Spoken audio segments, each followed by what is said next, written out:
Rebellious Studio presents the Mind Body Podcast with your host, Maria Angelova.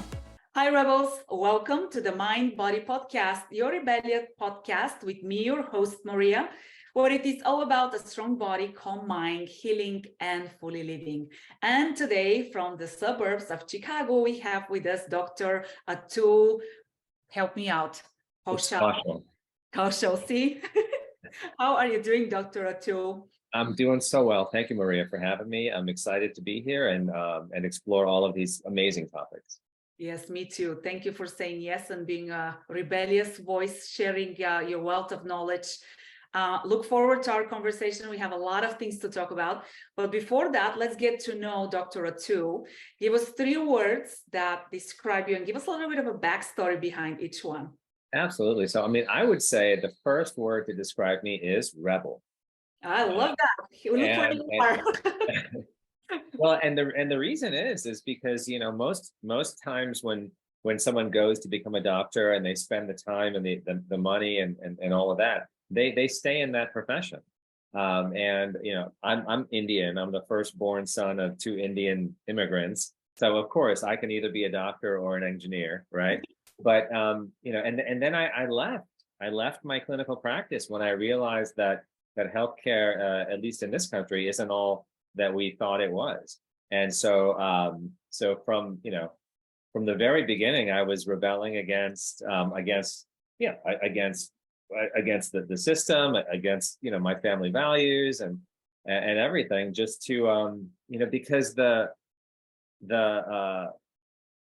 truth is out there, right? The truth, it can be found, and it's not always what the establishment wants us to see. Yeah. Okay. So rebel would be one. I would say, you said 3 words. So the second word I would say is driven. I guess good or for bad. I'm never really satisfied with the status quo, and so I'm always looking for ways to improve myself or improve the situation around me, or looking across the street and helping someone who's struggling over there. I'm always in search of improvement, whether it's internal or in my environment around me. So I think driven is probably a good one. And then the third would be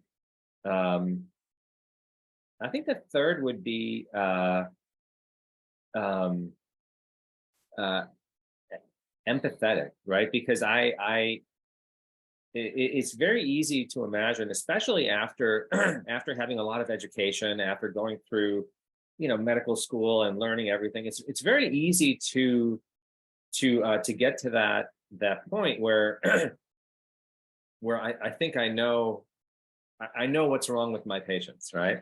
And but there's an element of empathy. I think one of the things that we're missing in healthcare, everyone is going for digital, right? They're going for the ones and the zeros. I think we need more X's and O's. I really think instead of ones and zeros, we need X's and O's, because we need empathy, we need compassion, we need people who understand people. I think we back away from all of this technology and reestablish our human connections. So I think empathy would be the third one for me. My head is literally exploding with questions right now. So let's see, where do we start? Let's start with the rebellious part. I mean, you're a physician, you're also an MBA, you're an innovator, you are a consultant, you're a startup co-founder. So you have quite a few titles behind you. And tell us, through being rebellious, what has that journey done for you? Because you could have been very comfortable being a physician. Yeah, no, absolutely. So I think being rebellious has there's a reward at the end of the path, but there's also a price to pay, and so I think it depends on who's around you, but some people will absolutely understand that, hey, this individual is searching for something different, is searching for maybe a better way or a truer way, or something that just aligns more with their own inner compass.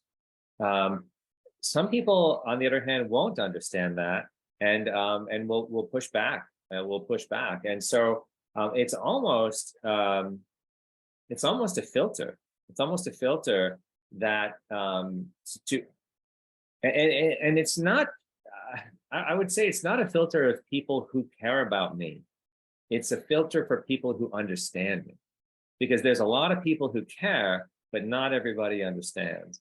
And that is, and we still, everyone gets together on Thanksgiving and everyone gets together on Christmas. But there's certain conversations you can have with some people and other conversations with other people. And that's just, that's just the way it is. I don't think I'll ever live down stigma of having walked away from a medical career, having achieved it and then walked away. It's, there's still people who think I'm crazy. I can so wholeheartedly agree. And if you listen to any of, my podcasts or any of my readings, blogs and such, that I talk about the tribe all the time. And these are the people who get you, who understand you, who are kind of crazy like you. Yep. And they're like, yeah, I'd be more crazy because I was having a conversation with a friend and she was telling me some stuff she shared with her husband. And I was like, you told him that? And she was like, yeah. And I said, oh, I was like, you need to be careful of who you share with and what, right? Because not everybody can get it, right? And it is, I think it is so important to have that tribe of people who, look how we connected, right? We connected on the topic of pain management.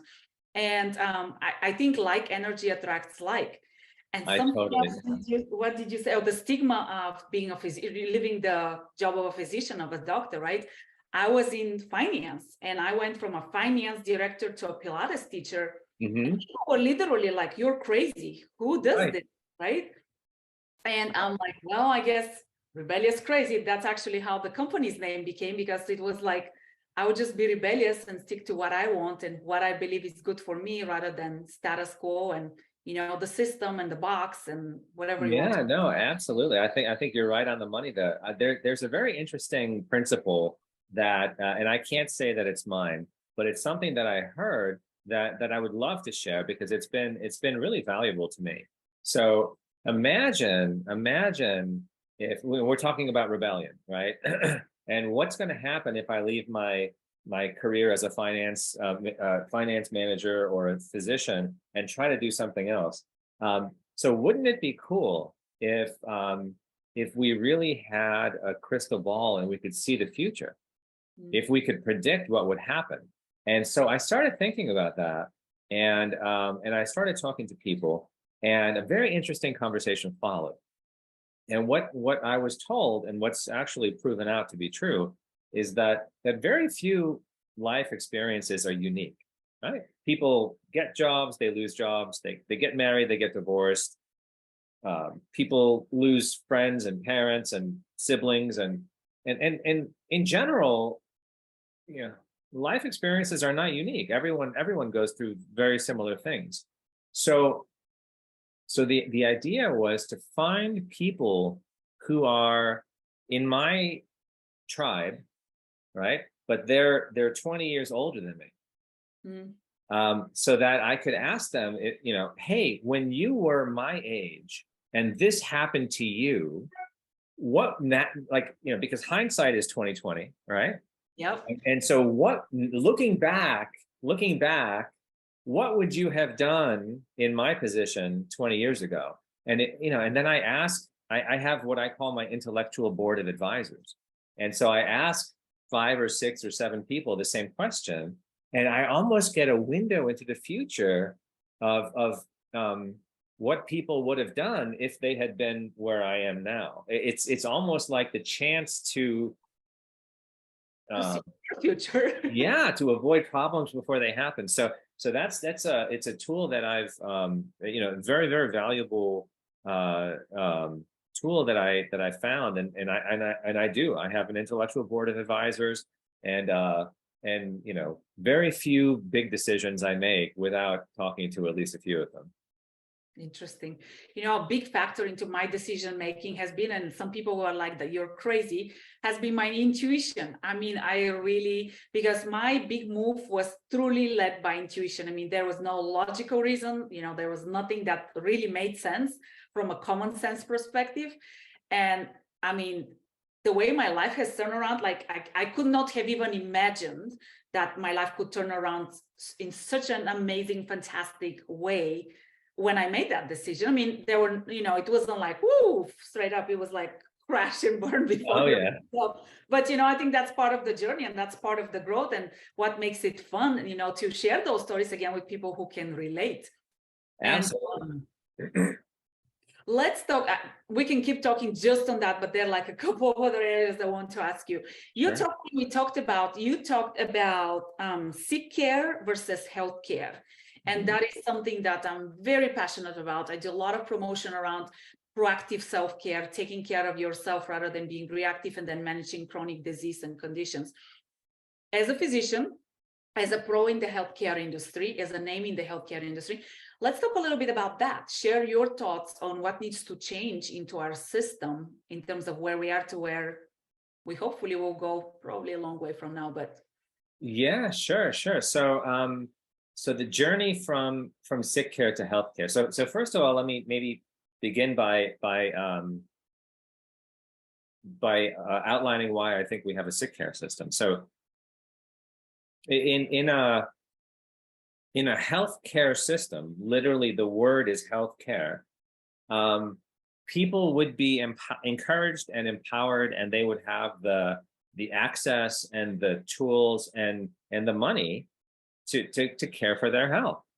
But the way that our healthcare system was set up was almost transactional. It was fee for service, very much like any other service that you would go and buy. Yeah. The problem though is that it's such a complex payment system and delivery system, and with 10 different kinds of insurances, and then the federal programs and different pricing, and it's so much more complicated than just going to the store and buying one thing at a fixed price, that it becomes tough to unravel. But I think the journey from sick care to healthcare begins just with those words. So if we can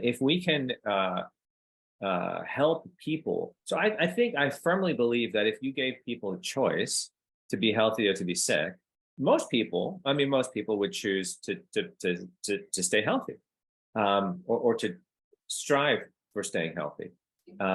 Very few people, I think, actually want to be sick, and there probably are those, but in general, I think people want to be healthy. And so to give them the knowledge in a way that is digestible for them, that they can understand, the tools, the access, and the resources to keep themselves healthy. In some cases that as a consultant in a big consulting firm, the answer from that lens is hey, if you want to keep people healthier, let's engage them digitally, just like we are with the banks. You have apps for the banks and apps for everything. So let's engage our patients digitally, and then we can do remote patient monitoring, and there's all this cool technology, and we can really kind of know that they're getting sick even before they do, right? That only solves part of the problem though, because the people who can receive that digital engagement, who have the data plans and who have the Wi-Fi, they're probably already taking pretty good care of themselves, right? This isn't the group that's showing up in the emergency room at 2 a.m. because they couldn't afford their inhalers. So there needs to, I don't think that there's a clear-cut one solution fits everything. I think that we have to look at the different, if the answer is caring for health, and it's about empowering people and giving people access to care for their health, then the real answer is we have to figure out who those people are. We have to figure out the different groups of people and how each of those groups needs to be supported to access and have resources to get the health care that they need. And so it's definitely a bigger conversation. I think some of it is technology driven. I think a lot of it is community health. I think a lot of it is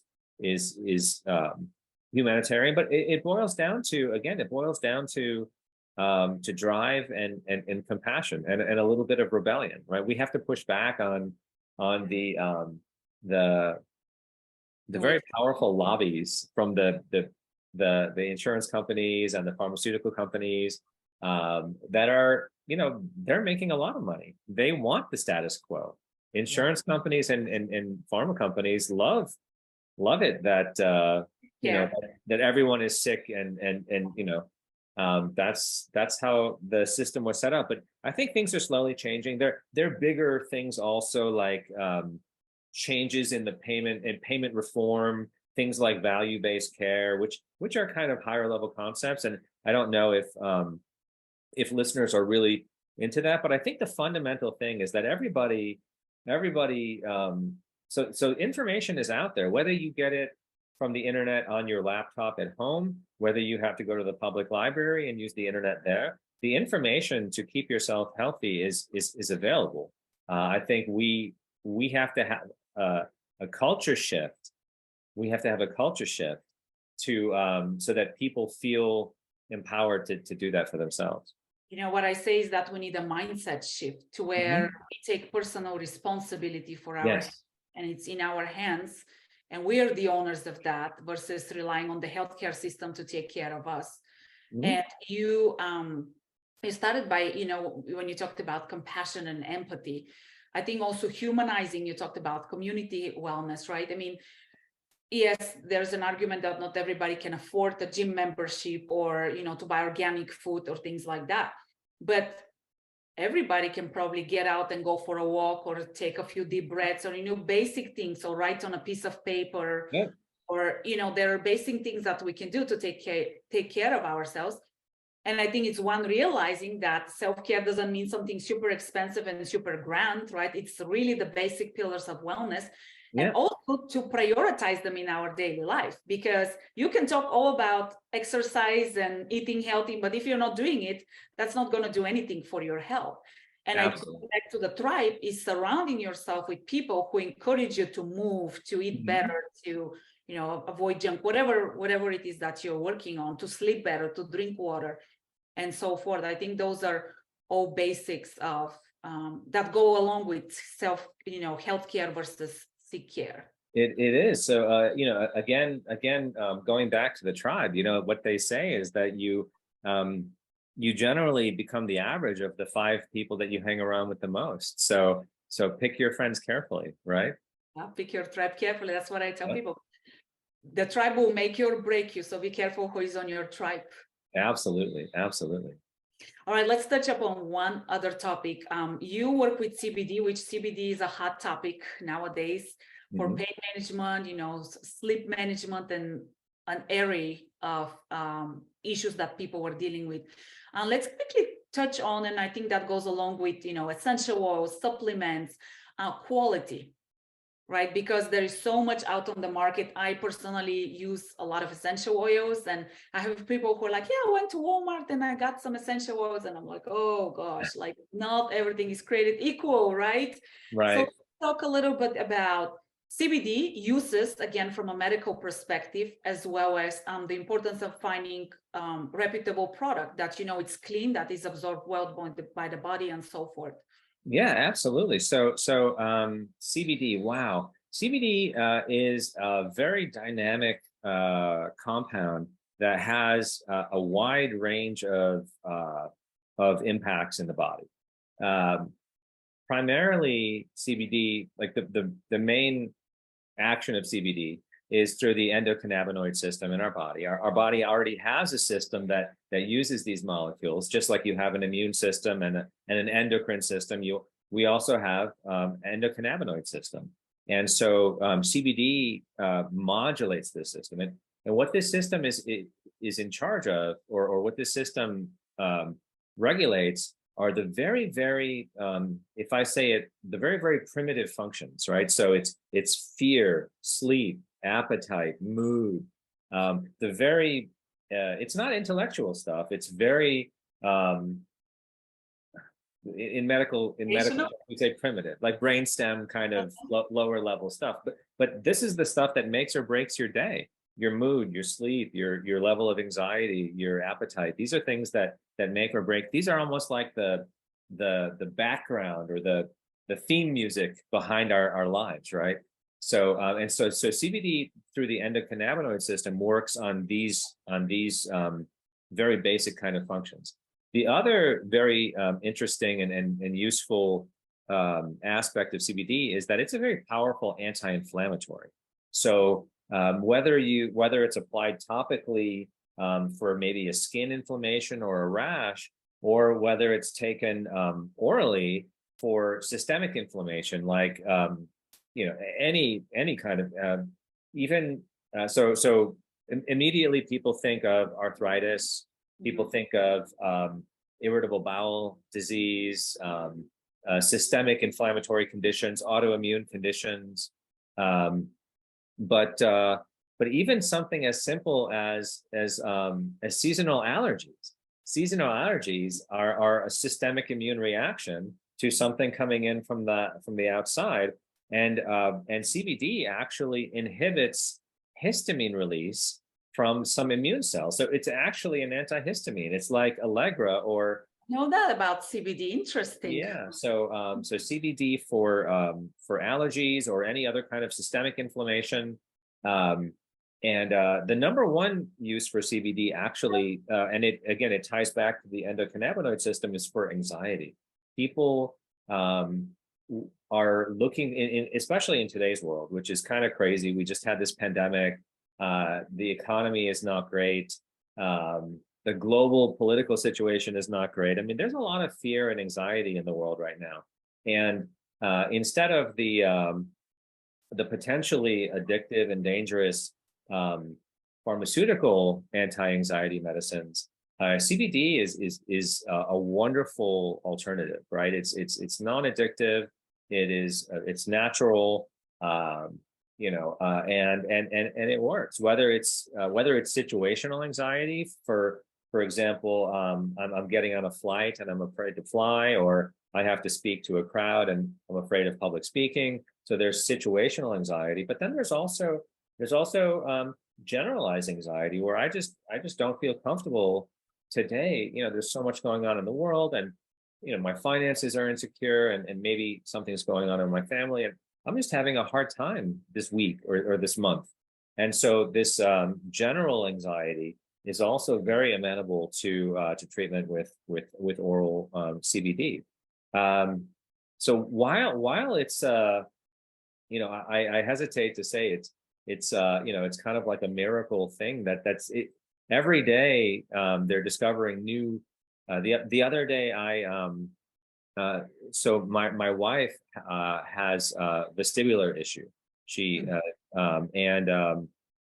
and I just thought, vestibular is very primitive, balance, and all that. Let me do some research. And so I went to vestibular.org, which is like the mecca for vestibular issues and research. And right there on the first page was CBD for vestibular disorders. So every day they're coming out with, or they're discovering new applications for this.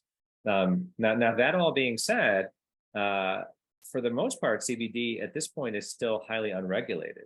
So the government, it's too new, and the government and the FDA have not had time to really wrap their arms around everything that this can be used for, and everything that it can be beneficial for, safety profiles, so on and so forth. And so it's a little bit like the Wild West. You kind of don't know what you're getting. So when looking at different CBD products, the advice I would give is try to find some kind of third-party testing or approval, either certified organic or certified vegan, or some third-party testing that has taken a look at what's in the pill or in the bottle or in the gummy or whatever you're taking, because you're right, it's a very popular thing these days, and fortunately or unfortunately, there's a lot of money to be made. And when that happens, some less scrupulous companies may cut corners or may just try to make a quick buck, right? So you want to have when you have a third party testing, usually that means that company is not making money from sales, so they try to do objective testing. And so vegan, organic, I mean, the ultimate one is if the FDA says, okay, we're gonna put our FDA sticker on this, and that's kind of the ultimate badge of safety, reliability, consistency.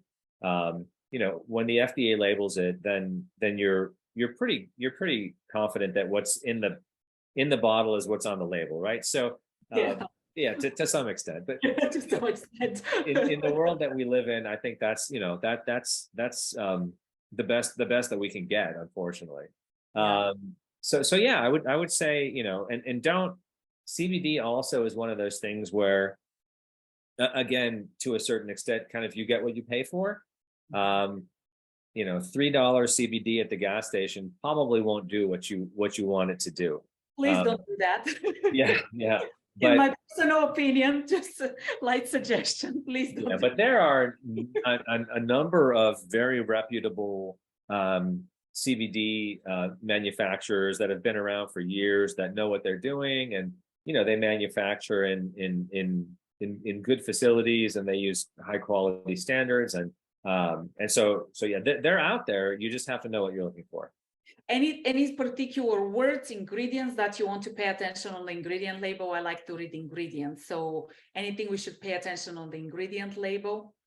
Well, I mean, I think it depends also on what you're using it for.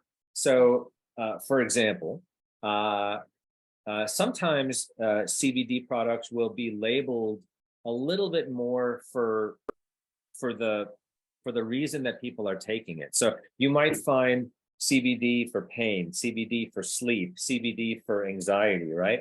And if you find a company that's doing that, you want to look on the label and see, is it really different? Is the sleep formula different than the pain formula? So is this just marketing, or are they actually making different products? I think that's one way to understand if a company is being honest. Let's just put it frankly, right?